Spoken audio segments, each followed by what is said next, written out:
If Google Chrome keeps running in the background after you close it, and you want to stop that completely, this video will show you exactly how to do it in just a few simple steps. This is a quick fix that can help reduce background activity, save memory, and make sure Chrome fully shuts down when you close it. If you find this helpful, go ahead and hit the like button and subscribe for more easy tech tutorials.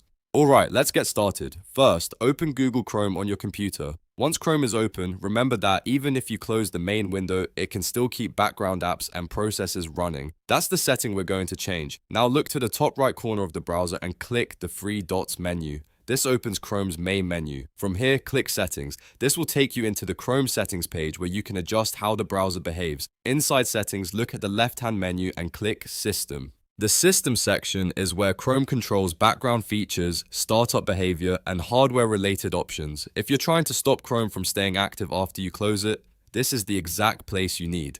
Now find the option that says Continue running background apps when Google Chrome is closed. By default, this may be turned on, which means Chrome can still run extensions or background tasks even after you exit the browser. To stop that, simply switch this option off. Once you turn it off, Chrome will no longer continue running background apps after the browser is closed. This is the key step that actually prevents those hidden background processes from staying active.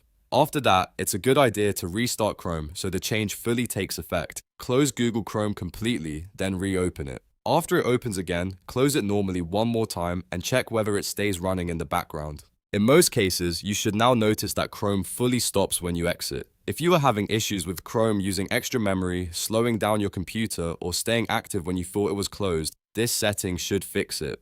It's a very simple change, but it can make a big difference, especially if you like keeping your system clean and responsive. And that's it. You've now stopped Google Chrome from running in the background when it's closed. If this tutorial helped, don't forget to like the video, subscribe to the channel, and turn on notifications so you don't miss more quick computer tips and fixes. Thanks for watching, and I'll see you in the next one.